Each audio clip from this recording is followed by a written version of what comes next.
ఆలయ అర్చకులకు సంబంధించి AP high court కీలక ఆదేశాలు జారీ చేసింది. విదేశాలకు వెళ్లి తిరిగి వచ్చిన అర్చకులు ఆలయ ప్రధాన గర్భాలయాల్లోకి ప్రవేశించి పూజలు నిర్వహించడం కుదరదని స్పష్టం చేసింది. ఈ మేరకు ఆగమ శాస్త్ర నియమాలు, శృంగేరి శారదా పీఠం మార్గదర్శకాలు అమలు చేయాలని దేవాదాయ శాఖ ముఖ్య కార్యదర్శి కమిషనర్ను హైకోర్టు న్యాయమూర్తి జస్టిస్ నిమ్మగడ్డ వెంకటేశ్వర్లు మార్చి 30న తుది ఉత్తర్వులు ఇచ్చారు. 2010లో ధార్మిక పరిషత్ జారీ చేసిన సర్క్యులర్ను శృంగేరి శారదా పీఠాధిపతి జగద్గురువు మహాతీర్థ భారతీ స్వామి విడుదల చేసిన ప్రామాణికను ఆలయాల్లో సరిగ్గా అమలు చేయడం లేదని ఆయన కోర్టు దృష్టికి తెచ్చారు.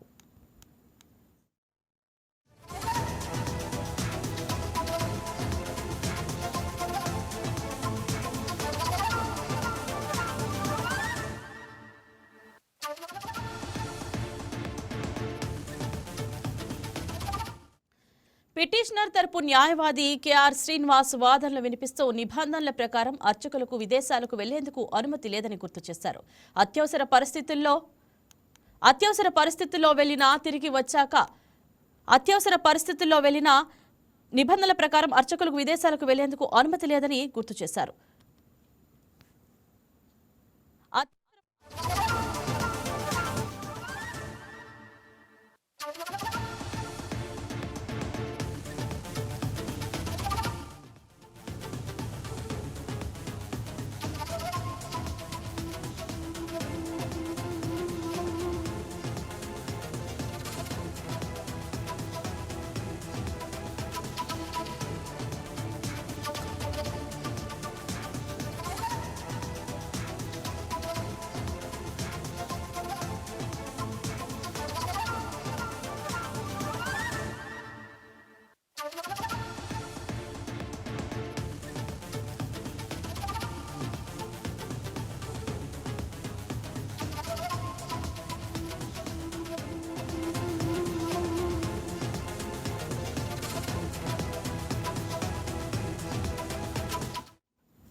విజయవాడ శ్రీ దుర్గామల్లేశ్వర స్వామి దేవస్థానానికి చెందిన శ్రీచక్ర నవావన్న అర్చన పారాయణదారు డిఎస్ఎస్ఎస్ సుబ్రహ్మణ్యం సోమయాజీ ఈ అంశంపై పిటిషన్ దాఖలు చేశారు.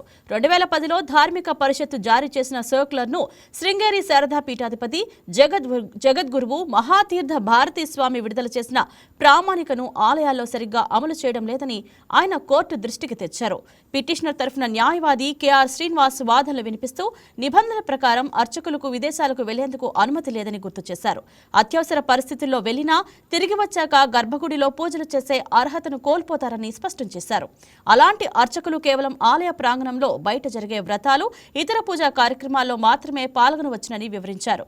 శృంగేరి పీఠం ప్రామాణిక ప్రకారం త్రికాల సంధ్యావందనం, వేద అధ్యయనం, గురు ఉపదేశ మంత్ర జపం, కఠినమైన ఆహార నియమాలు పాటిస్తూ ఆధ్యాత్మిక క్రమశిక్షణతో ఉండేవారు మాత్రమే గర్భగుడిలో పూజలకు అర్హులని తెలిపారు. విదేశాలకు వెళ్లి సంప్రదాయాలకు విరుద్ధంగా క్షవరం, జుట్టు కత్తిరించుకున్న వారు కూడా అనర్హులని కోర్టుకు నివేదించారు. ఈ వాదనలపై స్పందించిన దేవాదాయ శాఖ తరపు న్యాయవాది శృంగేరి పీఠం మార్గదర్శకాలు, శాఖపరమైన సర్క్యులర్ను అనుసరించి నిర్ణయం తీసుకుంటామని కోర్టుకు తెలిపారు. ఇరుపక్షాల వాదనలు విన్న ధర్మాసనం ఈ మార్గదర్శకాలను తప్పనిసరిగా అమలు చేయాలని దేవాదాయ శాఖ ముఖ్య కార్యదర్శి కమిషనర్లకు ఆదేశాలు జారీ చేసింది. మరి ఇదే అంశం గురించి వివరించడానికి మా senior resident editor Valeti Srinivas phone లైన్లో సిద్ధంగా ఉన్నారు. గుడ్ ఆఫ్టర్నూన్ శ్రీనివాస్, చెప్పండి, ఆంధ్రప్రదేశ్ హైకోర్టు ఇచ్చిన ఈ తాజా ఆదేశాల నేపథ్యం ఏమిటి అసలు? రైట్ ఇంద్రజ, మనం చూస్తున్నాం చాలా మంది అర్చకులు ఈ మధ్య కాలంలో విదేశాలకు వెళ్తున్నారు. అది మెయిన్ టెంపుల్స్ కి సంబంధించిన అర్చకులు వెళ్ళటం చూసాం, వివాదాలకు గురవటం చూసాం. భద్రాచలం సంబంధించి రామం మెయిన్ ప్రధాన అర్చకులు ఆయన విదేశాలకు వెళ్ళినప్పట్లో కామెంట్స్ రావటం, ఆ తర్వాత తిరుపతి అయితేనేమి, మరో ద్వారకా తిరుమల అయితేనేమి, ఇట్లా చాలా ప్రముఖ ఆలయాలకు సంబంధించి మెయిన్ ప్రధాన అర్చకులని చాలా మంది విదేశాలకు తీసుకెళ్ళటం, అక్కడ వాళ్ళ గృహప్రవేశాలకు కానీ సత్యనారాయణ వ్రతం అంటమో లేకపోతే వాళ్ళ పెళ్లిళ్ళకి సంబంధించి వీళ్ళని తీసుకెళ్ళటం, ఈ పూజల్లో వాళ్ళని భాగస్వామ్యం చేయటం, దానికి కొంత పెద్ద మొత్తంలో అందటంతో చాలా మంది కూడా వెళ్ళటానికి ఆసక్తి చూపించారు. ఈ కార్యక్రమం చాలా అంటే తెర వెనుక చాలా కార్యక్రమాలు ఇదే విధంగా కొనసాగాయి.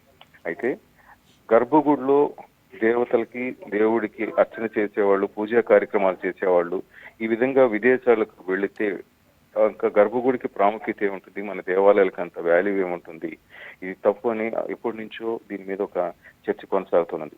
ఎందుకంటే ప్రతిరోజు వీళ్ళు సంధ్యావందనం చేయాలి, అలాగే గురువు ఉపదేశం మంత్రజపం ఉండాలి, వేద అధ్యయనం, ఆహార నియమాలు పాటించాలి, ఇవన్నీ పాటించాలి.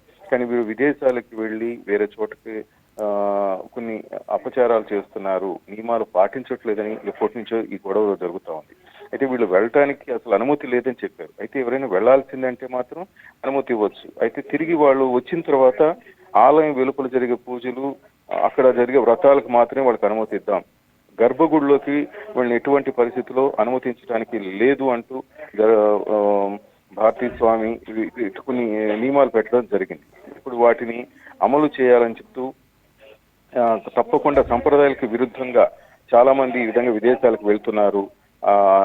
క్షౌరం కానీ, జుట్టు కత్తిరించుకోవటం, ఇలాగ కొన్ని అపచారాలు చేస్తున్నారు. వీటి మీద మనం కఠినంగా ఉండాలి అంటూ ఇప్పుడు మనం చూసిన ఈ సనాతన ధర్మం అంటూ దీని మీద ఎంత ఫైట్ చేస్తున్నారో చాలా మంది.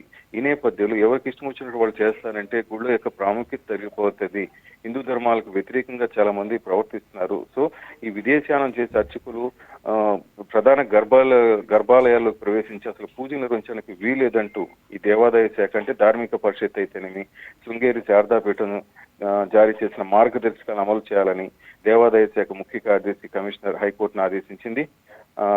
ఈ హైకోర్టు న్యాయమూర్తి నిమ్మగడ్డ వెంకటేశ్వర, జస్టిస్ నిమ్మగడ్డ వెంకటేశ్వర్లు గారు కూడా మార్చి 30 ఉత్తర్వులు ఇచ్చారు. మొత్తం మీద 2010 నవంబర్ 10న జారీ చేసిన సర్క్యులర్ శృంగేరి శారదాపీఠం జగద్గురులు మహాతీర్థ భారతీ స్వామి ఇచ్చిన 2024 డిసెంబర్ 20న విడుదల చేసిన ప్రామాణిక దీన్ని అమలు చేయటం లేదంటూ మన విజయవాడకు సంబంధించి దుర్గా టెంపుల్కి సంబంధించిన డిఎస్సి సుబ్రహ్మణ్యం స్వామి వ్యాజ్యం దాఖలు చేశారు. దీని మీద పిటిషనర్ తరపు న్యాయవాది కూడా శ్రీనివాస్ వాదన వినిపించారు. మెయిన్ గా ఇదే విదేశానం చేసిన అర్చకులను అసలు నిబంధనలకు విరుద్ధంగా దేవస్థానాల ప్రధాన గర్భాలయాల్లో పూజలు చేసేందుకు అనుమతిస్తున్నారు, దీన్ని అడ్డుకోవాలంటూ వారు చెప్పిన దానికి జస్టిస్ నిమ్మగడ్డ వెంకటేశ్వర కూడా తుది ఉత్తర్వులు జారీ చేశారు. అలాంటి అనుమతించొద్దు, దేవాలయాల యొక్క ప్రాముఖ్యతను తెలియజేయనట్టు ఆయన చెప్పడం జరిగింది. శ్రీనివాస్, ఈ ఆదేశాలు అన్ని ఆలయాలకు వర్తిస్తాయా లేదా కొన్ని ప్రత్యేక దేవాలయాలకు మాత్రమేనా? ప్రతి ఆలయానికి ఇది వెళ్లే విధంగానే వాళ్ళు గట్టిగానే చెప్పడం జరిగింది. దేవాదాయ శాఖ సర్క్యులర్ ఈ శృంగేరి శారదాపీఠ మార్గదర్శకాలను ప్రతి ఒక్కరు అమలు చేయాలంటూ అధికారులకు హైకోర్టు ఆదేశాలు జారీ చేయడం జరిగింది. రైట్ శ్రీనివాస్, ఇప్పటికే ఉన్న అర్చకులపై ఈ నిర్ణయం ఎలా ప్రభావితం అవుతుంది? అంటే వాళ్ళు అక్కడ మెన్షన్ చేసిన ఒక పాయింట్ మనం గుర్తుపెట్టుకోవాలి ఇంద్రజ, విదేశాలకు వెళ్ళొచ్చిన అర్చకులకు మాత్రమే గర్భాలయంలో అర్చకత్వానికి అనుమతి లేదు. ఇక్కడ ఉన్న వాళ్ళకి ఎటువంటి ఇది లేదు. ఇక్కడ ఉన్న వాళ్ళు చక్కగా ఎవరి పూజ వాళ్ళు చేసుకోవచ్చు. కానీ దేశం వదిలి వేరే విదేశాలకు వెళ్ళి పూజలు చేసుకుంటూ ఈ విధంగా కొంతమంది కమర్షియల్కి అలవాటు పడ్డారు. ఇలాంటి వాటికి నియంత్రణ చేయటానికే ఈ కట్టుదిట్టమైన ఏర్పాట్లు చేశారు అంతే తప్ప వేరే ఉద్దేశం లేదు. చాలా మంది అర్చకులు కూడా అదే అంటారు. ఎందుకంటే గర్భాలయంలో ఒక దేవి గాని, దేవతగా దేవుడికి గాని పూజలు చేయటం అంటే సామాన్య విషయంగా చాలా అది గౌరవంగా భావిస్తారు, అది గొప్ప అదృష్టంగా భావిస్తారు. కానీ కొంతమంది ఈ మధ్య కాలంలో గర్భాలయంలో పనిచేసే వాళ్ళు ప్రధాన అర్చకులుగా చెప్పుకుంటున్న వాళ్ళు రాజకీయాల్లోకి ఎంటర్ అవుతున్నారు, రాజకీయ పార్టీలకు సపోర్ట్ చేస్తున్నారు, అలాగే విదేశాలకి వెళ్ళిపోయి అక్కడ కార్యక్రమాల్లో పాల్గొంటున్నారు, పెళ్లిళ్ళకి పాల్గొంటున్నారు. అంటే కేవలం ఇది కమర్షియలైజ్డ్ అయిపోయారు. ప్రతి ఒక్కరు కూడా అది దేవుడికి విలువ లేకుండా పోతుందంటూ చాలా మంది మొదటి నుంచి గొడవ చేస్తున్నారు. ఈ నేపథ్యంలో ఈ రోజు హైకోర్టు ఆదేశాలు తప్పకుండా ఒక రెస్పాన్స్ ఉండే విధంగానే ఉంటుంది. కొంచెం గుడిలో మార్పులు సంభవించవచ్చేమో అనుకోవచ్చు. శ్రీనివాస్, ఈ తీర్పు ఇతర రాష్ట్రాల ఆలయాలపై కూడా ప్రభావం చూపుతుందా? లేదు, ఇది వచ్చి ఓన్లీ మన హైకోర్టు ఇచ్చిన నిబంధన ఇంద్రజ, ఓన్లీ ఆంధ్రప్రదేశ్ కు మాత్రమే ఇది అమలు చేసే అవకాశం కనిపిస్తుంది. మెయిన్ గా దేవాదాయ శాఖ అంటే ధార్మిక పరిషత్తు, శృంగేరి శారదాపీఠం వీళ్ళు మార్గదర్శకాలు అమలు చేశారు. ఆ మార్గదర్శకాలను దేవాదాయ శాఖ ముఖ్య కార్యదర్శి కమిషనర్ను హైకోర్టు ఆదేశించింది. ఎందుకంటే మీరు ఈ విధంగా వాళ్ళు చెప్పిన నిబంధనల ప్రకారం శృంగేరి శారదాపీఠం జగద్గురువులు మహాతీర్థ భారతీ స్వామి విడుదల చేసిన ప్రామాణికను అమలు చేయండి, అమలు చేస్తే చాలా బాగుంటుంది. లేకపోతే అర్చకుల నిబంధనల విరుద్ధంగా దేవస్థానాల్లోని ప్రధాన గర్భాలయాల్లో పూజలు చేసేందుకు అనుమతిస్తున్నారు, అట్లా చేయడానికి వీల్లేదంటే చెప్పారు. ఇది కేవలం ఆంధ్రప్రదేశ్ కు మాత్రమే వర్తిస్తుంది. Right, thank you Srinivas.